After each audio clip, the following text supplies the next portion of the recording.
Part 1. The Stranger by the River. Explained. 600 words. The story begins under the haunting glow of the setting sun, deep in the rugged frontier of the New Mexico territory. The air is heavy with the scent of sagebrush and dust, and the only sound is the quiet rhythm of hooves against dry earth. Elias Crow, a weathered rancher in his late 30s, is returning from rounding up stray cattle near the river when something unusual catches his eye. A shimmer of movement between the cottonwoods. At first, he assumes it's a wild animal or perhaps an outlaw hiding in the brush. But as he draws closer, his chest tightens. There, tied upright to a split cedar tree, is a young Apache woman. Her wrists are bound so tightly that blood streaks down her arms, staining the rough bark beneath her. Her ankles are lashed together, and her face is half hidden behind matted hair streaked with dust. The way she's been tied is deliberate. Not the work of bandits or soldiers, but something ceremonial, almost sacred in its precision. Elias reins in his horse, unsure of what he's looking at. He's lived near Apache territory long enough to recognize tribal customs when he sees them. This, he realizes, is a punishment, one reserved for the worst offenses among their people. It is a form of public shaming, a sentence that leaves the condemned exposed to the desert and the elements. Normally, no outsider would dare interfere. As he watches, the woman stirs weakly. Her lips move and a raw whisper escapes. "Please, untie it." Her voice cracks on the word please, barely audible. But it pierces through the rancher's hardened calm. Elias dismounts slowly, torn between his instinct to help and his understanding of the deadly consequences that might follow. The Apaches are proud and unforgiving about outsiders meddling in their law. He knows that untying her could mean crossing a line that can never be uncrossed. Yet the sight before him gnaws at his conscience, a human being left to die in silence. He steps closer, seeing her face for the first time. She's young, perhaps 20, with high cheekbones and dark eyes that seem to hold both fury and shame. The ropes have bitten into her flesh. Each shallow breath she takes trembles with exhaustion. "Why?" he asks softly. "What did you do?" But the woman only turns her face away, her expression unreadable. Elias glances around. There's no one else in sight. Whoever left her here meant for her to suffer alone. He looks back toward the horizon, where the last trace of sunlight paints the hills in fire. The decision burns inside him: respect their traditions and ride away, or follow his own moral code and save her life. As the wind picks up, sand brushing across his boots, Elias feels the weight of the frontier's unwritten rules pressing on him. For years he's lived by them: neutrality, restraint, survival. The Apache respect him because he keeps his word and minds his boundaries. But in this moment, those rules feel hollow. The woman's knees buckle. She slumps against the ropes. Elias's jaw tightens. "Damn it," he mutters under his breath. He draws his knife and, after a long pause, slices through the first rope. The fibers snap with a sharp sound that echoes louder than it should. One by one, he cuts the bindings until she collapses into his arms, barely conscious. He lays her gently on the ground, wrapping her in his coat. The moment feels irreversible. He's crossed into dangerous territory. Looking at her trembling form, he knows two things for certain. She didn't deserve this, and he'll have to answer for freeing her. As the sun disappears and the desert wind grows cold, Elias Crow mounts his horse with the woman cradled in his arms. Behind him, the tree stands empty, the mark of a tradition broken, and a choice that will change both their lives forever. Part 2. The Rancher's Dilemma. Explained. 600 words. The night after Elias Crow cut the woman free is one of the longest of his life. The prairie is wrapped in silence, broken only by the low creak of his cabin's timbers and the distant cry of a coyote. Inside, the dim glow of a lantern casts long shadows across the wooden floor. The Apache woman lies on a cot near the hearth, her body trembling from exhaustion and cold.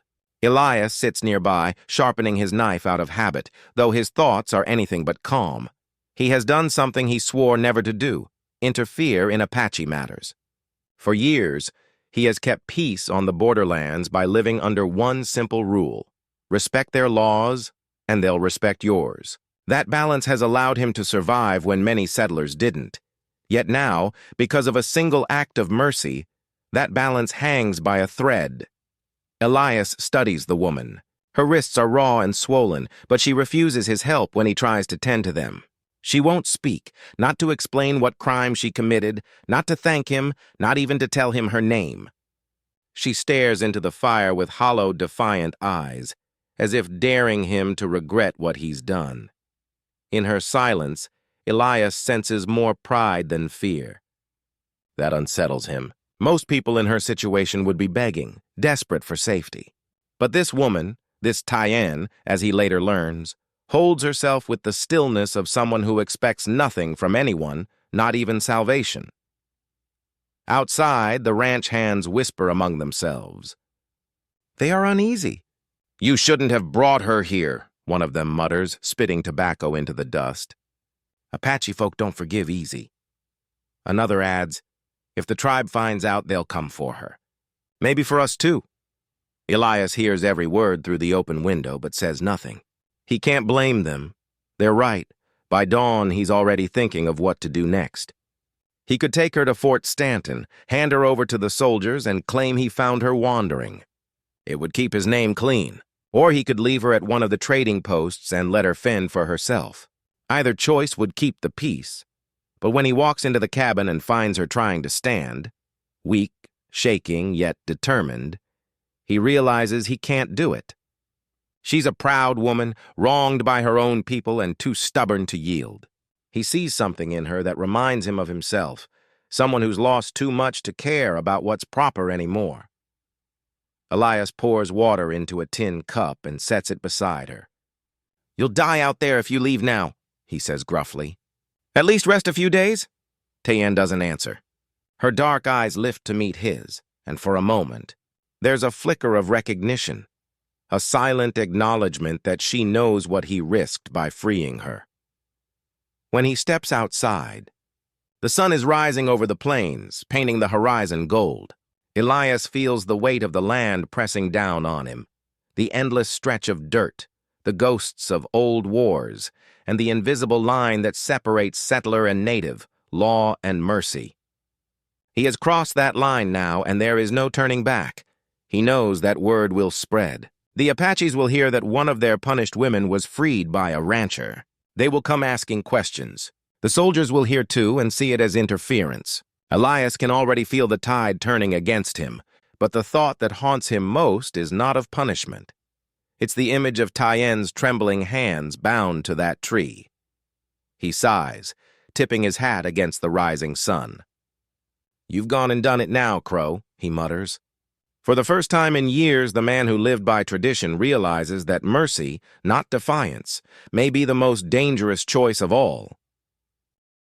Part 3. The Woman Who Wouldn't Speak. Explained. 600 words.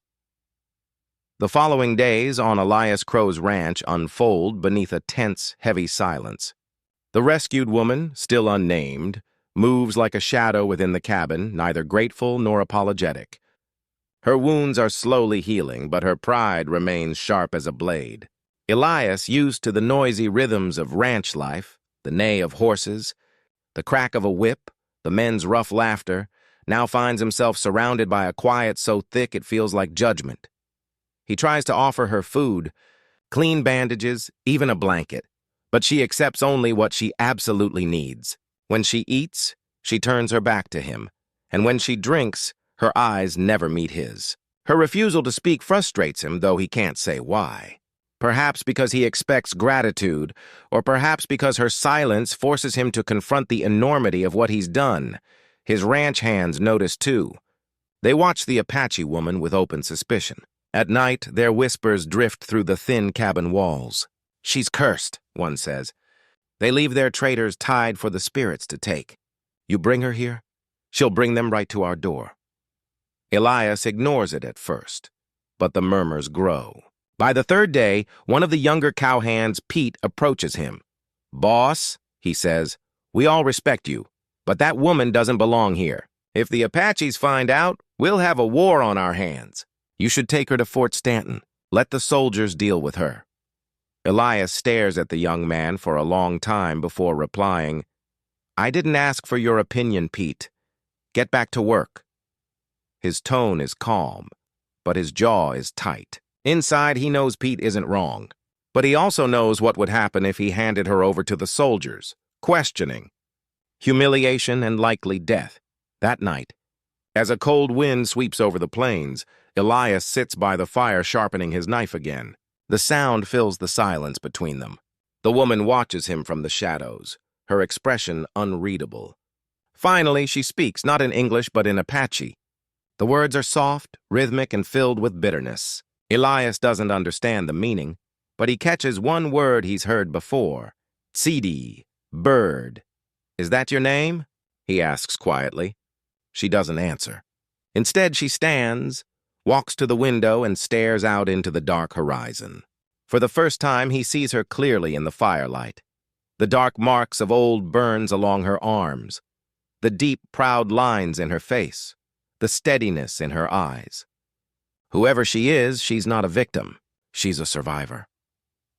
In the following days, a fragile rhythm begins. She sweeps the floor, tends to the fire, and helps care for the horses, but never under orders. Elias notices she avoids the men, staying close to the cabin's safety. He also notices how the others stop laughing when she's near. Even the animals sense something different about her. His dog keeps its distance, whining when she passes. Despite her silence, there are moments when her humanity slips through. Once, when Elias returns from the field with a deep cut on his arm, she steps forward without hesitation, cleaning the wound with herbs she gathers from the riverbank. Her hands are steady and skilled. When he tries to thank her, she looks away and says, in halting English, "You should not have helped me." The words strike deep. Elias wants to ask why, but her gaze stops him cold. He senses that she carries a secret, a shame or burden so great it silences her completely. By the end of the week, the line between guest and captive blurs. She's no longer tied to a tree, but she's still trapped, by circumstance, by memory, and by pride. Elias feels the same, bound by the choice he made. He realizes that rescuing her wasn't the end of his moral test. It was only the beginning.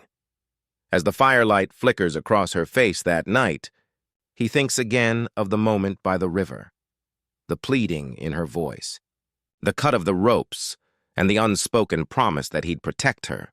He begins to wonder if breaking one tradition has condemned him to live under another. The silent bond between a man and a woman who owe each other their lives, but cannot yet share their truths. Part 4. The Mark of Exile. Explained. 600 words. Days turn into a tense week on Elias Crow's ranch. Tayan, the young Apache woman, moves quietly through the cabin and the surrounding grounds, her presence a mix of defiance and mystery. While her physical wounds are slowly healing, Elias notices something else. Subtle, almost hidden signs of trauma etched into her body. One evening, as the last light of sunset filters through the cabin window, he sees faint scars on her shoulders and upper back, arranged in deliberate patterns. They are not accidental.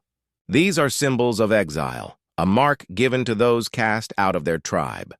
Elias doesn't speak immediately. He studies the patterns, running a finger gently along one, careful not to cause her pain. The marks tell a story of shame, punishment, and forced separation from her people. For a man familiar with frontier justice, it's like reading a map of suffering.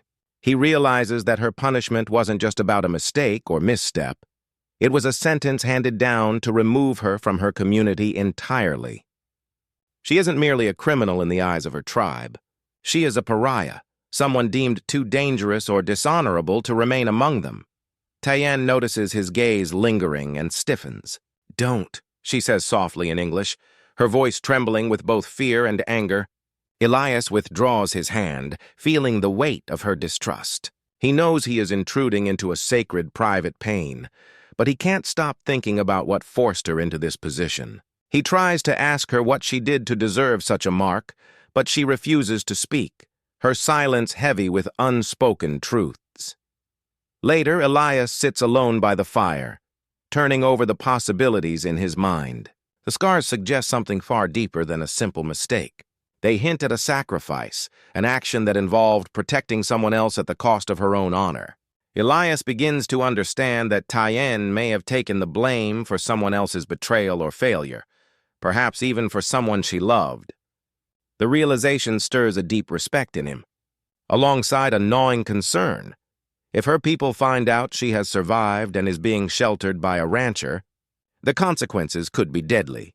Tyen's silence, however, frustrates Elias. She refuses to tell him even her name at first, and when she does, it is clipped and cautious, as though admitting it might give him ownership over her fate. Every small interaction is a test of boundaries, of trust. Yet despite her stubborn independence, Elias senses that the bond between them is slowly forming. A fragile, uneasy understanding born not from friendship, but from shared necessity. One night, while gathering water from the river, Elias observes Tyen standing on a rocky outcrop looking out toward the distant plains. The wind tousles her hair, and her posture is both proud and sorrowful. For the first time, he hears her whisper something in Apache. Though he doesn't understand the words, her tone conveys a story of loss, exile, and defiance. It dawns on him that her presence on his ranch is temporary, yet inevitable. They are now entwined in circumstances neither of them fully chose. The mark of exile is more than physical. It is psychological and spiritual. Tyen carries the weight of her tribe's judgment on her shoulders, a constant reminder of her isolation and sacrifice. Elias begins to see her not as a passive victim, but as a woman of extraordinary courage, someone who survived rejection, physical punishment, and societal condemnation, yet still maintains control over her own destiny. By the end of Part 4, Elias realizes that he cannot simply protect her from harm. He must also navigate the complex moral and cultural terrain that has left Tyen in exile. He must respect her pride, her silence, and the invisible scars that mark her as someone who has suffered far beyond the frontier's ordinary trials. The chapter closes with a sense of mounting tension. The choices he has made may have broken tradition, but they have also bound him irrevocably to a woman whose past and future are dangerous to uncover and impossible to ignore. Part 5. Whispers Across the Plains. Explained. 600 words. After a week at Elias Crow's ranch, the fragile calm that had settled over the land begins to fray. Word of the Apache woman's presence spreads like wildfire across the surrounding plains, carried by traders, wanderers, and the occasional curious townsman. In frontier settlements, news travels fast and often grows distorted. And soon, tales of the rancher harboring a woman cast out from her tribe begin circulating. Some whisper of heroism, others of recklessness. Elias feels the tension mounting even before he sees the first signs. Strangers appearing at the edges of his property, watching, listening, waiting. The arrival of outsiders is subtle at first. A rider appears in the distance one evening, silhouetted against the orange horizon. He keeps to the high ground, observing without approaching. Later, a small group of men, ostensibly traders, linger near the river. Their eyes often drift toward the cabin, and though they make polite conversation, the undercurrent of suspicion is unmistakable. Even the ranch hands grow uneasy. They murmur among themselves, expressing fears that the Apaches might discover Tyen's survival, or that the soldiers could use her presence as a pretext to seize control of the ranch. Tyen herself is acutely aware of the dangers. She moves quietly, keeping close to the cabin and avoiding the open plains whenever possible. One evening, while Elias is tending to the horses, she speaks in halting English for the first time about the risk. "They will come," she warns, her voice low and tense. "Not all are friends. Some will see my survival as a challenge, or a chance." Her words are a blend of caution and quiet despair. Elias, listening, begins to understand that her exile is not over, simply because she has escaped physical captivity. Her freedom now depends on navigating a complex landscape of tribal honor, frontier law, and human greed. Despite her warnings, Elias refuses to show fear. "Let them come," he says firmly, trying to mask the uncertainty he feels inside. "You're already here." "So are they?" We'll face it together.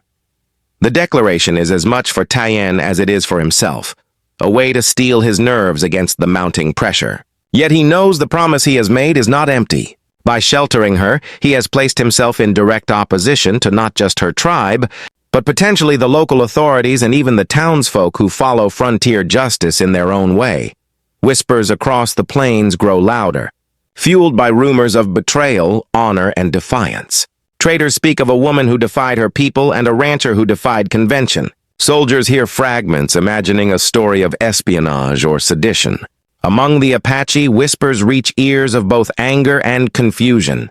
Some believe Tyen is in danger, others feel she must be returned to face judgment. These whispers create a tense, unseen network of pressure that begins to encircle Elias and his reluctant charge, like the invisible tightening of a noose. Tyen's silence becomes her weapon. She communicates only what is necessary, her expressions guarded and precise. Elias, though frustrated by the lack of clarity, begins to read her body language, understanding fear, defiance, and a cautious trust. Slowly, he realizes that his role is no longer merely that of a rescuer. He has become a guardian, a negotiator, and a participant in a delicate balance of power and survival. By the end of Part 5, the ranch is no longer simply a place of refuge. It has become a stage where the tensions of the frontier, the weight of tribal law, and the whispers of distant onlookers converge. Elias knows that the calm is temporary. Whispers across the plains are more than rumors. They are the first signs of a storm gathering on the horizon, one that will test not only his courage and resolve, but also the tenuous trust that is slowly growing between him and the silent, proud woman who owes her life to him. The sense of foreboding is inescapable. Danger approaches, and the choices they make now will shape the path of both their lives. Part 6. The Return of the Hunters. Explained. 600 words. The tension that has been simmering across the plains finally erupts when a small Apache party arrives near Elias Crow's ranch under the cover of night. Their approach is silent, almost predatory, moving along the ridges and valleys so that they are unseen until they reach the outskirts of the property. Elias notices the movement first, from the ridge above the river, the faint glint of metal from weapons, and the deliberate, cautious way the figures move. His chest tightens as he realizes these are no ordinary travelers. They are scouts and warriors, and they have come for Tyen. Leading the group is Nantan, a tall, broad-shouldered man whose presence commands immediate attention. Elias immediately senses a history between Nantan and Tyen. The intensity in Nantan's eyes, the way he scans the cabin and its surroundings, signals a personal stake beyond tribal duty. He is Tyen's former betrothed, and he is angry enough to challenge Elias directly. The confrontation is inevitable. Nantan steps forward, demanding the immediate return of Tyen. His voice is commanding, unwavering, yet there is an edge of pain beneath the authority. He accuses Elias of dishonoring both their people and Tyen herself by harboring her, framing the rancher's act of mercy as an affront to tradition and tribal law. For the first time, the weight of Elias's decision to free Tyen becomes physically real. The words hang in the air, sharp as arrows, and the future of both the woman and the ranch itself feels fragile, like a thread about to snap. Tyen, trembling but resolute, steps between Elias and Nantan. Her presence is a mix of fear and defiance. She tells Elias not to interfere, her voice firm but strained. The tension is palpable. The silence of the prairie seems to close in around them. She is caught between her past and her present, between the expectations of her tribe and the unexpected protection of the man who saved her life. In her eyes, Elias sees a mixture of trust, frustration, and the unspoken knowledge that his choice to help her will soon come at a cost. Elias's reaction is instinctive. He raises his rifle and positions himself between Tyen and Nantan. For the first time, he does not hesitate. Years of respecting tribal law and frontier diplomacy evaporate in the moment of necessity. The rifle becomes a symbol of his defiance, not just against Nantan or the Apaches, but against the rigid traditions that dictate human behavior in these lands. By protecting Tien, he breaks a boundary that has long governed his life, one that could easily lead to bloodshed. The confrontation escalates quickly. Nantan strikes Tien, and the sharp crack of flesh against flesh jolts Elias into action. He fires a warning shot, the sound echoing across the hills like thunder. The Apaches freeze momentarily, startled by his boldness. In that moment, Elias knows he has shifted the power dynamic. The balance of authority has tilted, and he alone stands as the mediator between life and death. Through this ordeal, Tien's character shines. Despite fear, she does not collapse into helplessness. Her bravery, though fueled by desperation, signals to Elias that she is no longer just a woman in need of protection. She is an active participant in her own fate. He begins to see her not only as someone he has saved, but as an ally whose courage and resolve can match his own. By the end of Part 6, the night air is thick with tension and the threat of violence still lingers. Elias has broken tradition to protect Tien, a choice that cannot be undone. The Apache hunters, though not yet defeated, are cautious, their respect for strength and honor now balanced with uncertainty.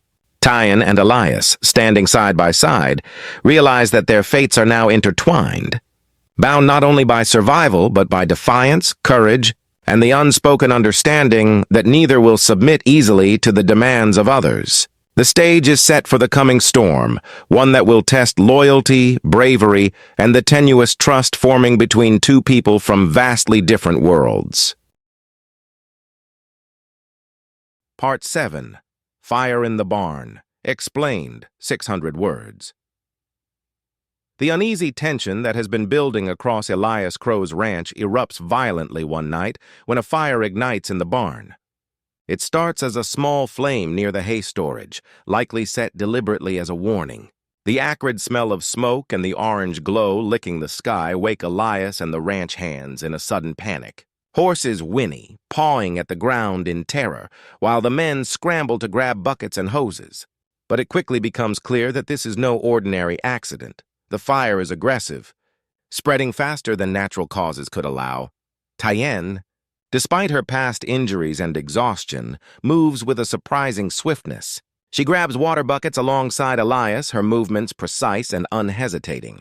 For the first time since she arrived at the ranch, she is active, visible, and indispensable. Elias watches her and realizes that she is not only a survivor, but a strategist in her own right. Her knowledge of survival, likely honed on the plains and in her tribe, makes her an invaluable ally in the fight against the flames. She coordinates the ranch hands, directing them to douse the edges of the barn while Elias focuses on saving the horses.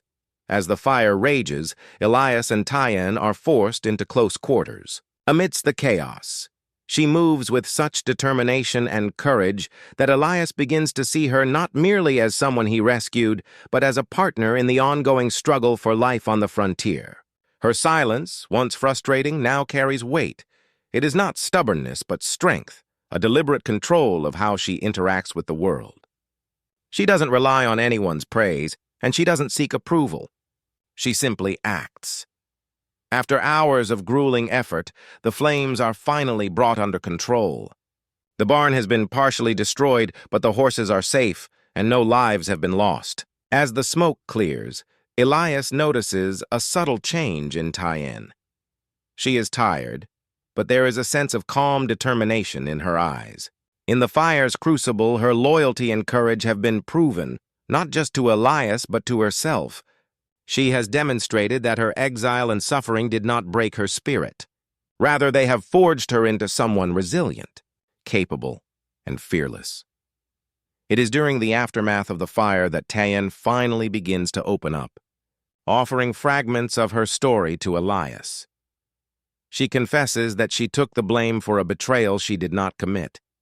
She shielded someone she loved within her tribe from punishment, knowing the cost would fall entirely on her. This revelation illuminates the scars on her shoulders and the exile that had been her burden. Her sacrifice, made in silence and solitude, now becomes a testament to her character and explains her defiance. Independence and skill in survival, Elias listens carefully, his respect for her deepening with each word. He realizes that the danger she represents is not a threat to him, but rather a reminder of the bravery and morality that exists in the harsh, untamed frontier. He begins to understand that her presence on his ranch is not a disruption of peace, but a force that demands courage and integrity from everyone around her.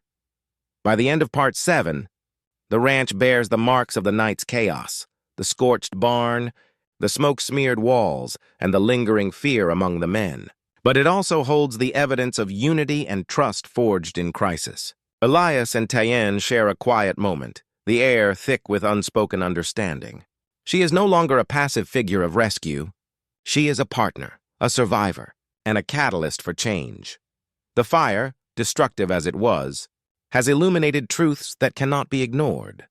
Tayenne's courage, her loyalty, and her willingness to act decisively even in danger. Elias realizes that their bond has evolved. It is no longer simply that of rescuer and rescued, but of two individuals intertwined by circumstance, mutual respect, and the necessity to confront danger together. The blaze has reshaped not just the barn, but the dynamic between them, setting the stage for the coming confrontations with both her people and the world beyond the ranch. Part 8. A Debt of Honor.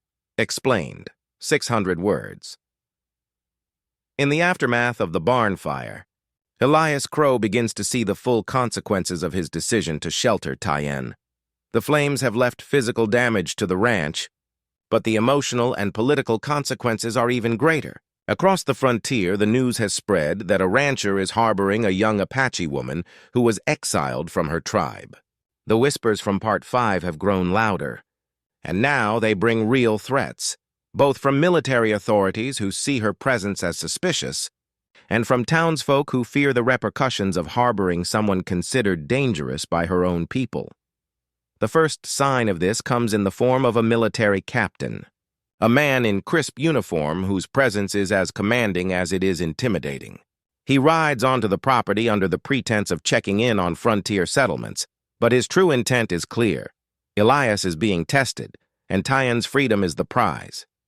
The captain demands her surrender, implying that failure to comply could result in legal consequences or even the seizure of the ranch. Elias, familiar with the power and reach of the soldiers, feels the weight of the law pressing down on him. He understands that defiance could be costly, but surrendering Tayenne feels unconscionable. Meanwhile, Tayenne's presence has begun to shift the dynamic within the ranch itself. She is no longer simply a survivor. She is a woman who acts decisively, whose bravery during the fire has earned Elias's respect and that of the few loyal hands who remain at the ranch. She is cautious yet fearless, quiet yet commanding in subtle ways. Her skill in handling the aftermath of the blaze, tending to the horses, and even managing tense situations with outsiders has made her indispensable. Elias recognizes that this is no longer about tradition or morality alone. It is about survival and the moral obligation he feels toward her. Despite the mounting pressure, Elias refuses to yield.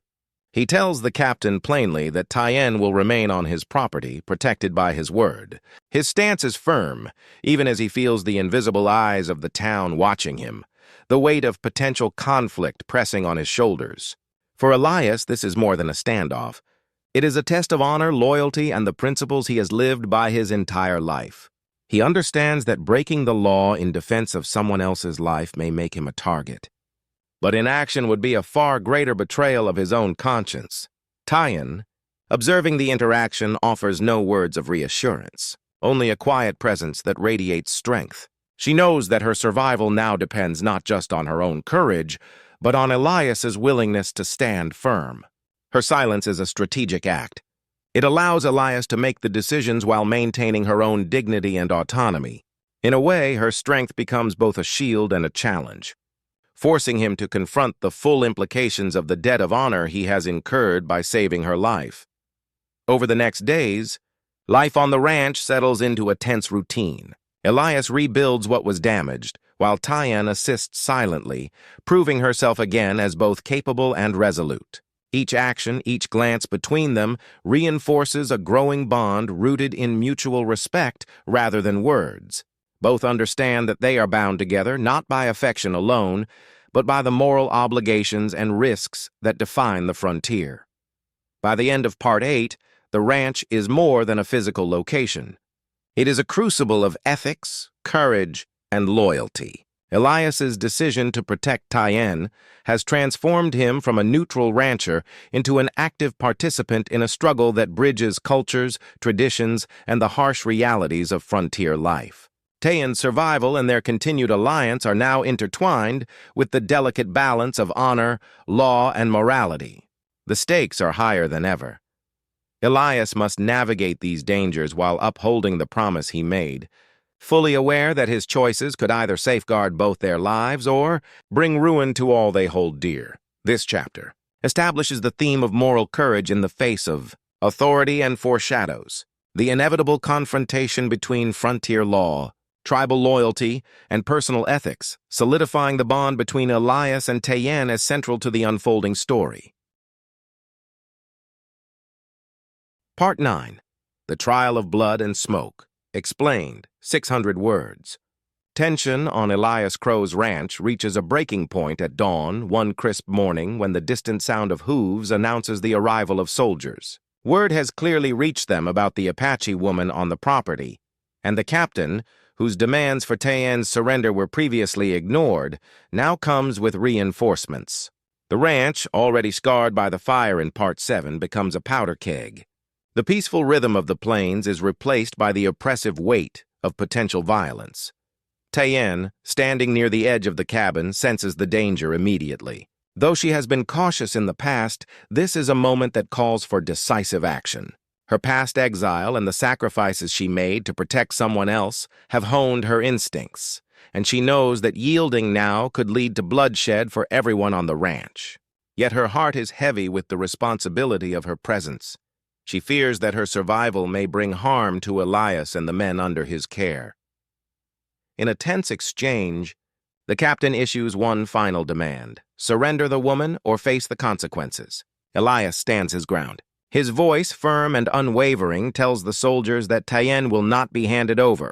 This defiance places him directly in opposition to military authority, but it is a choice he is prepared to make. In the moments that follow, the calm of the frontier is shattered by the sharp crack of gunfire, signaling that words alone will no longer resolve the conflict. During the chaos, Tyann displays extraordinary bravery. She moves swiftly, guiding the ranch hands and Elias through the smoke-filled yard while helping shield the vulnerable. When a soldier's bullet finds its mark, it is Tyann who takes the impact intended for Elias, collapsing with a gasp of pain. This act crystallizes the depth of her courage and loyalty. She risks her life not just for her own survival, but for the man who defied tradition to protect her. Elias's heart races as he cradles her injured form, the memory of her pleading by the river now echoing with new meaning. "Please, untie it," her words had begun, referring to the physical bonds of her punishment. Now, they resonate as a metaphor for release from danger, from fear, and from the chains of exile that have defined her life. Her sacrifice brings the stakes into sharp focus.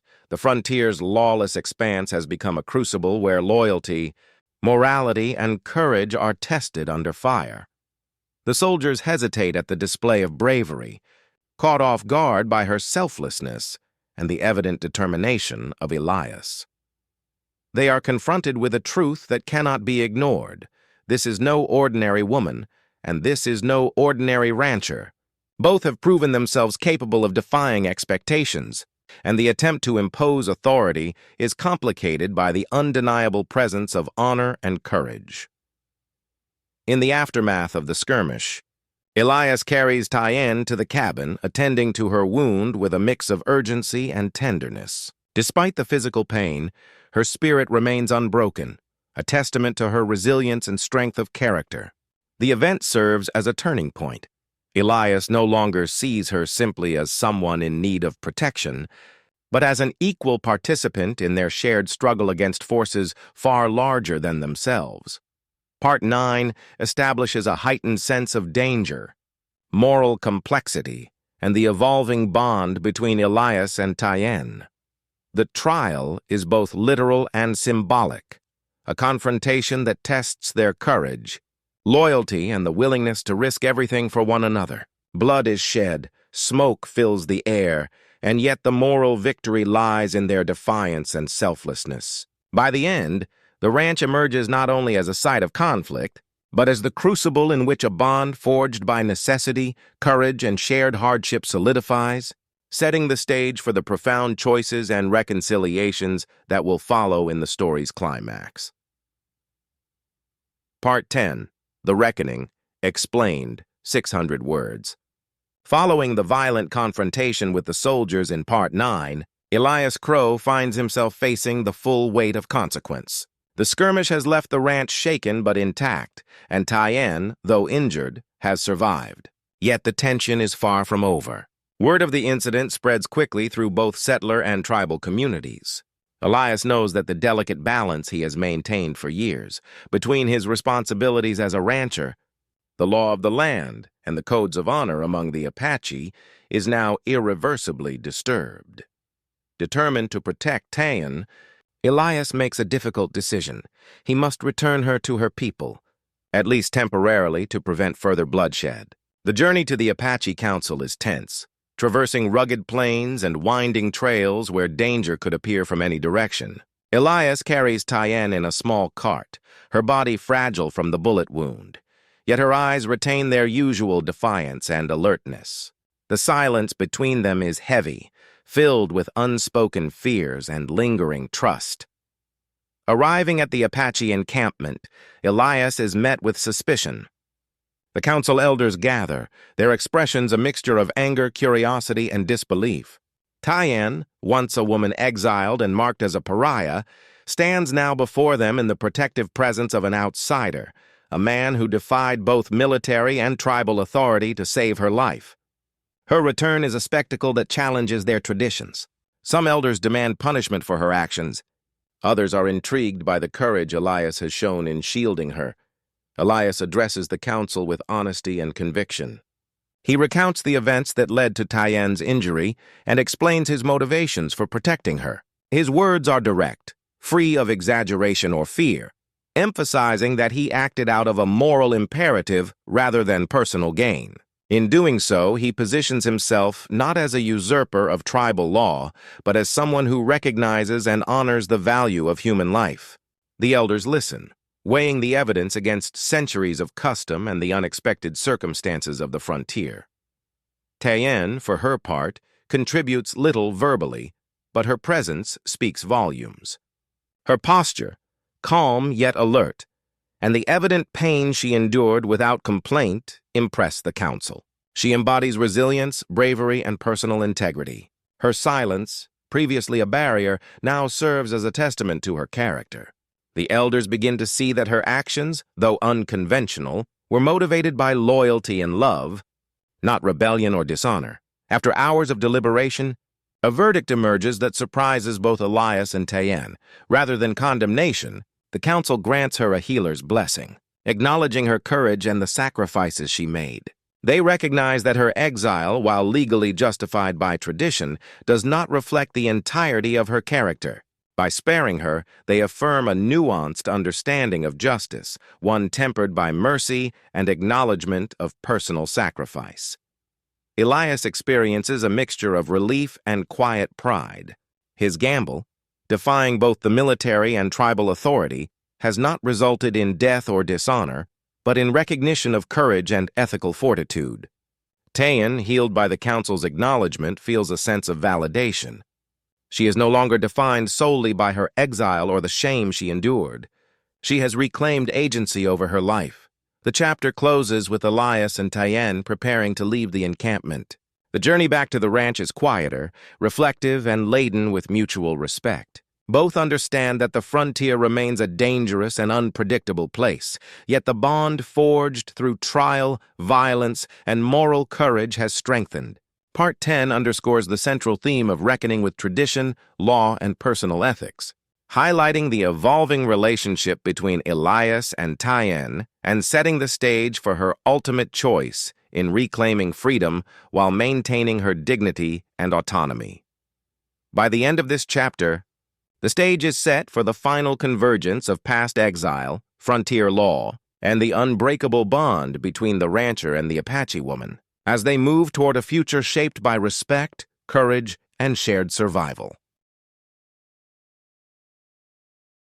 Part 11. The Woman Who Chose the Plains. Explained. 600 words. Following the tense events at the Apache Council, Tayen's status begins to shift dramatically. Once an outcast and pariah among her people, she is now recognized for her courage, loyalty, and moral fortitude. Yet, while the council has granted her a healer's blessing and effectively lifted the formal banishment, she does not immediately return to the tribe. Instead, Tayen makes a choice that surprises many.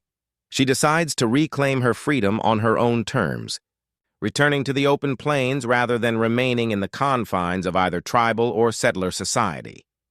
This decision underscores her autonomy and inner strength. Tayen's life has been shaped by the harshest of trials, from exile and punishment to near death and betrayal. Through all this, she has relied primarily on her own instincts and courage. The blessing from the council acknowledges her past sacrifices, but does not dictate her future. In choosing to live on the plains, she asserts control over her own destiny, refusing to be defined by anyone else's rules or expectations. Her choice is symbolic. It reflects the delicate balance she has maintained between her heritage and the world beyond it, and it affirms her refusal to become a pawn in the agendas of men, be they tribal leaders, soldiers, or settlers. Elias, the rancher who saved her life, watches this decision with a mixture of pride, concern, and admiration. He understands that her choice is not a rejection of him, but an affirmation of her independence. She does not need him to protect her anymore. She has proven her ability to navigate danger, survive violence, and act decisively. For Elias, this realization is profound. The bond forged between them is no longer solely defined by the roles of rescuer and rescued. It has evolved into mutual respect and shared experience. He recognizes that Tayen's strength and resilience have challenged him to act beyond the boundaries of tradition and convention, shaping him into a man capable of moral courage in the face of profound risk. As they ride together across the plains, Tayen's presence is both a reminder of past trials and a promise of potential. The landscape itself mirrors her state of mind, vast, untamed, and filled with endless possibility. The plains, with their open skies and rugged terrain, become a metaphor for freedom. Freedom from exile, from societal expectation, and from the constraints imposed by tradition. Tayen's choice emphasizes that liberty is not simply the absence of danger or constraint, but the ability to act according to one's own principles. The journey back to the ranch is quiet, yet charged with meaning. Tayen speaks little, but her confidence and poise convey a story of survival and determination. Elias, in turn, reflects on the consequences of his own actions. The decision to free her, to defend her against both her tribe and the soldiers, and to uphold a moral code that defied convention. Through this shared experience, both characters are irrevocably transformed. Tayen emerges as a woman fully in control of her fate, while Elias has evolved into a man who understands the weight of honor, courage, and personal responsibility in a lawless land. By the end of Part 11, Tayen has become more than a survivor. She is a symbol of resilience, agency, and self-determination. She embodies the frontier spirit in its purest form, unyielding, independent, and morally steadfast. Her return to the plains is both literal and metaphorical, a return to a place where she can define her own path, free from exile and oppression, yet fully aware of the complexities of the world she inhabits. This chapter sets the stage for the story's conclusion by highlighting the culmination of Tayen's journey from victimhood to autonomy. It emphasizes her moral and personal agency, while reinforcing the enduring bond between her and Elias, a bond built not on ownership or obligation, but on shared respect, survival, and courage in the face of impossible odds. The plains, wide and unbounded, are now hers to navigate as she sees fit, a testament to the freedom she has fought for and earned. Part 12. Freedom. Forged in fire, explained, 600 words. The final chapter of the story brings closure to both Tyen's journey and Elias Crow's transformation, emphasizing the themes of freedom, trust, and moral courage forged through hardship. After surviving exile, violence, and betrayal, Tyen stands not as a passive victim, but as a fully realized individual, a woman who has reclaimed agency over her life. Her choices in this chapter solidify her evolution from the bound, silent figure tied to a tree to an autonomous force capable of navigating the harsh frontier with intelligence and courage. The chapter opens with the aftermath of the conflicts that have consumed the previous parts: the soldiers, confrontation, the barn fire, and the tense negotiations with the Apache Council. Though immediate threats have subsided, the tension of the frontier remains palpable. Elias and Tyen stand together on a hill overlooking the ranch, the landscape stretching endlessly beneath a crimson sunset. This imagery mirrors the internal transformation of both characters. The vast, untamed plains reflect the open possibilities of their futures, while the fading light suggests both the end of past dangers and the dawning of new freedoms. Tyen's presence is commanding. She has regained not only her physical strength but also her moral authority. The scars of exile remain visible, yet they now serve as symbols of survival and resilience rather than shame. She has learned to wield her knowledge, skills, and instincts as tools of empowerment. In this chapter, Tyen consciously exercises agency, deciding where she will go, whom she will trust, and how she will interact with both the settlers and her people. She refuses to be defined by the expectations of others, choosing instead to navigate the frontier on her own terms. Guided by courage and ethical conviction, Elias, witnessing her transformation, experiences his own reckoning. The decisions that forced him to break tradition, challenge authority, and risk his own life for her safety now bear fruit. He sees that his moral courage was not merely an act of protection, but also a catalyst for Tyen's empowerment. The story emphasizes that heroism on the frontier is not about dominance or control, but about recognizing and honoring the strength and agency of others. Elias has learned that true courage often involves vulnerability, risk, and the willingness to defy social and cultural norms in service of ethical principles. A significant moment in Part 12 occurs when Tyen finally speaks openly with Elias. Not in pleading or fear, but in a tone of trust and partnership. Their dialogue is brief but profound, acknowledging the bond forged through shared trials and the mutual respect that now defines their relationship. This exchange reinforces the story's central theme. Freedom is intertwined with trust, loyalty, and moral integrity. Tyen's ability to communicate her needs, fears, and intentions is an assertion of her autonomy, and Elias's recognition of her agency solidifies their partnership as one rooted in equality rather than obligation. The narrative then shifts to Tyen's decision to remain on the plains rather than returning to the tribe or becoming fully dependent on Elias. This choice signifies the culmination of her journey from exile to empowerment. The plains, with their vast horizons and untamed terrain, symbolize opportunity and self-determination. By claiming this space as her own, Tyen rejects both societal judgment and the constraints of tradition, asserting control over her life and destiny. The chapter closes with a quiet, reflective tone. Elias watches Tyen ride across the plains, her silhouette framed by the rising moon. The events of the past, capture, exile, danger, and moral defiance, have reshaped both their lives. Tyen is free not only from physical bonds, but from societal constraints, while Elias has embraced a deeper understanding of morality, courage, and the power of human connection. Part 12 serves as a triumphant resolution, emphasizing that freedom is earned through courage, ethical action, and resilience. Both Tyen and Elias emerge transformed. She as an autonomous, empowered woman who navigates her own path, and he as a man who understands that true heroism involves respect, empathy, and moral fortitude.